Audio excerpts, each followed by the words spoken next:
Oke guys, jumpa lagi dengan Nadia Production. Kali ini kita masih tetap berada di lahan kopi sistem pagar. Oke, untuk hari ini kita akan membahas masalah pemupukan, di mana banyak teman-teman yang bertanya, Bang, dengan kopi yang sesubur itu, apa aja pupuknya dan berapa kali dalam setahun dilakukan pemupukan? Oke, untuk saat ini kita akan membahas permasalahan tersebut. Jadi begini,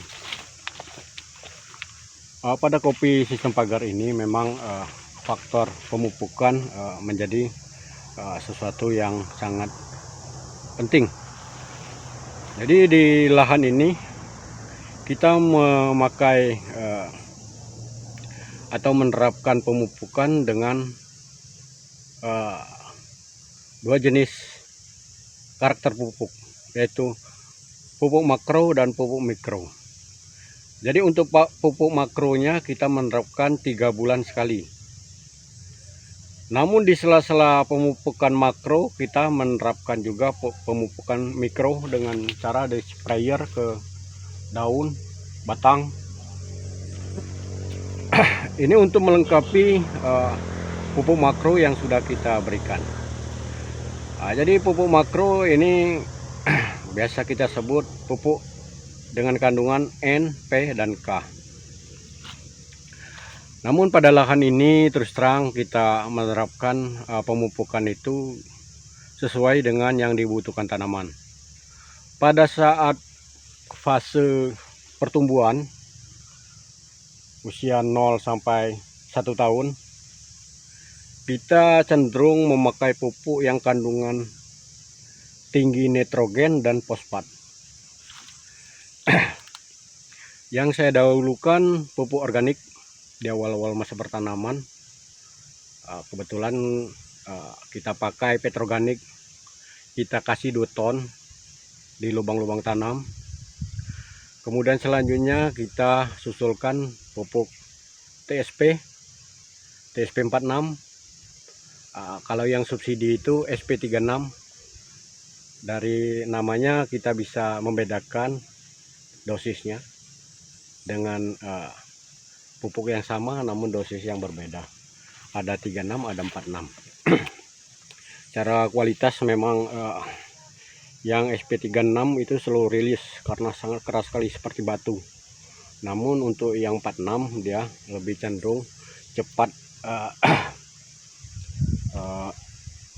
larut. Jadi kemarin saya pakai TSP. Kenapa saya pakai TSP? Karena begini, TSP adalah pupuk akar. Jadi pada saat awal pertanaman, yang jelas akar belum siap untuk terlalu jauh. Dia masih berada di sekitaran lubang tanam. Jadi dengan kita pemberian TSP di lubang tanam, otomatis akar langsung menyerap pupuk tersebut. Jadi begini, menurut saya TSP itu sangat penting sekali karena setiap seperti kita mendirikan bangunan, saya kira TSP ini adalah fondasi dari tanaman itu. Kalau kita mendirikan bangunan, sebaiknya kita perhatikan fondasinya dulu, kuatkan dulu fondasinya. Kita ingin membangun berapa tingkat pun jadi, asal fondasinya sudah kuat. Begitupun dengan tanaman.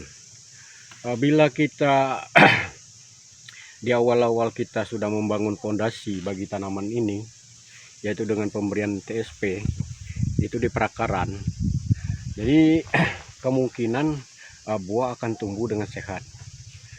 Setelah di akar, kita lanjut ke batang. Pada saat perakaran sudah bagus, otomatis di batang pun sudah mulai terlihat pengaruh dari TSP tadi. Daun sudah menghijau, batang sudah mulai menebal. pada saat kopi sudah pertumbuhannya itu sudah kita anggap kuat, dalam waktu 2-3 bulan setelah tanam,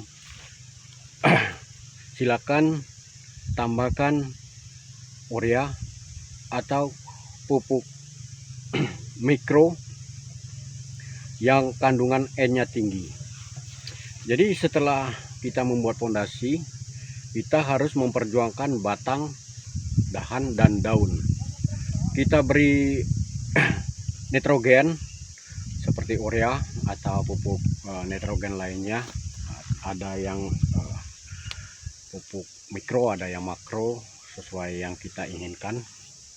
Jadi tujuan kita pemberian N di sini, kita akan langsung ke pertumbuhan batang. Batang menjadi besar, kuat, tinggi. Dahan menjadi panjang, daun menjadi lebar dan berwarna hijau. Setelah kita membangun batang, akar, batang, dahan, daun selama 1 tahun dengan pemberian pupuk tinggi P dan N, baik itu makro maupun mikro, yang jelas konsentrasinya 2 kandungan tersebut.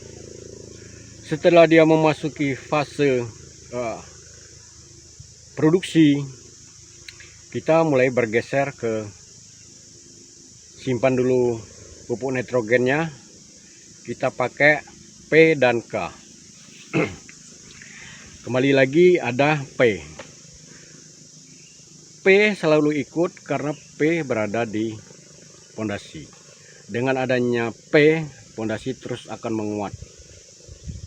Perakaran akan berkembang dengan sempurna.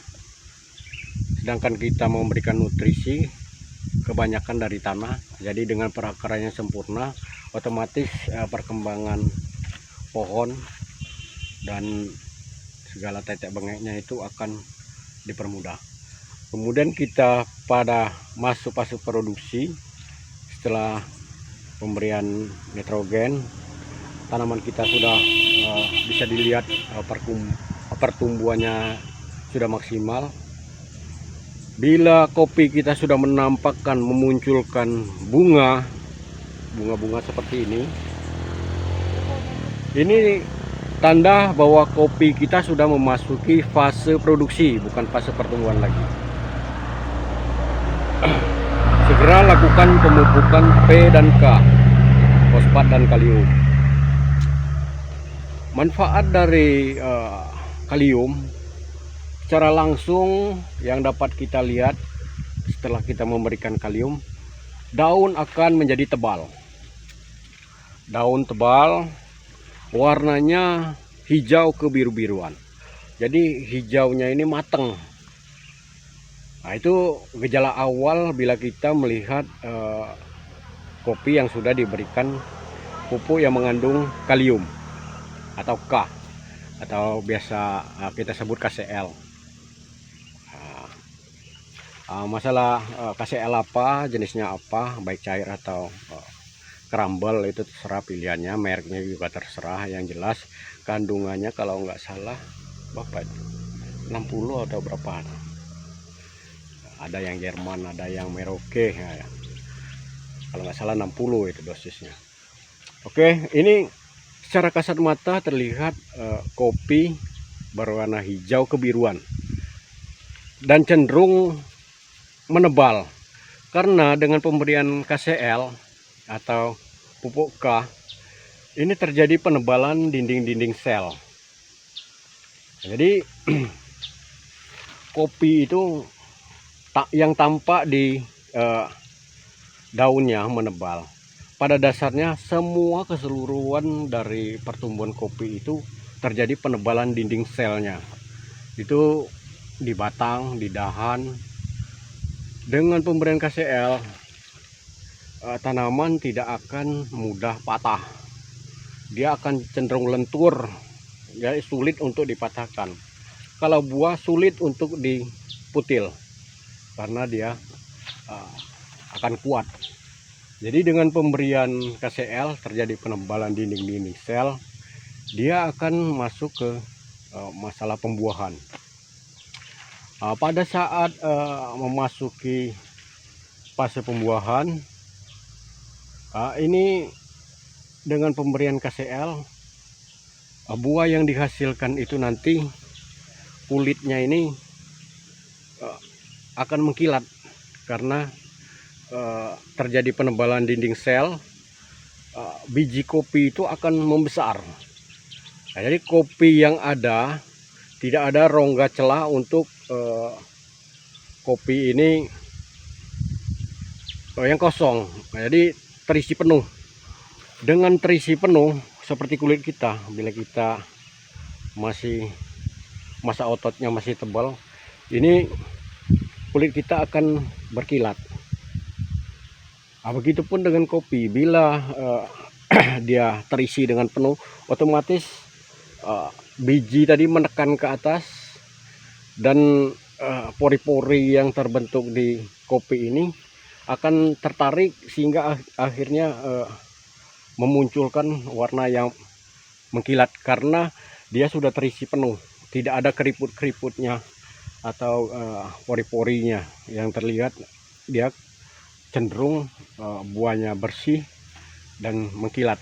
Itu karena ciri-ciri kopi yang terisi dengan penuh. Bila kita jemur, biasanya kalau kopi yang kekurangan nutrisi, 2-3 minggu kita jemur, kita goyang seperti ini akan bunyi kracak. Nah, namun bila kopi yang terisi penuh, walaupun kita jemur sampai 3 minggu, itu kita goyang-goyang mungkin ada tapi sedikit sekali suaranya.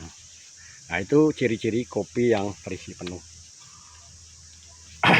Selanjutnya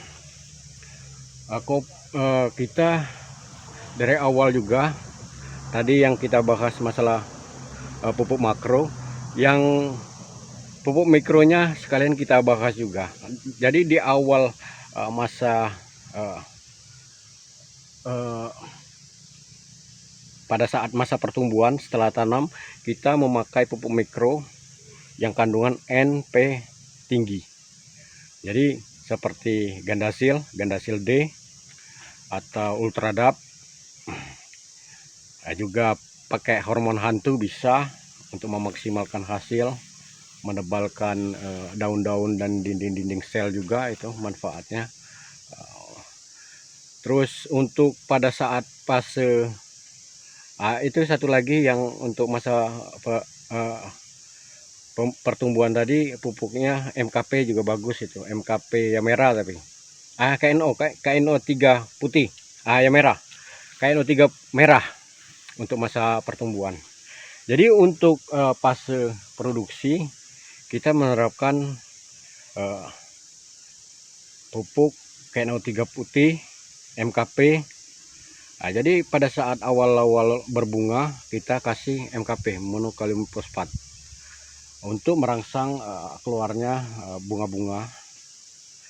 Nah, jadi kita kasih MKP. Setelah dia menjadi buah, kita ganti dengan kita kasih KNO 3 putih.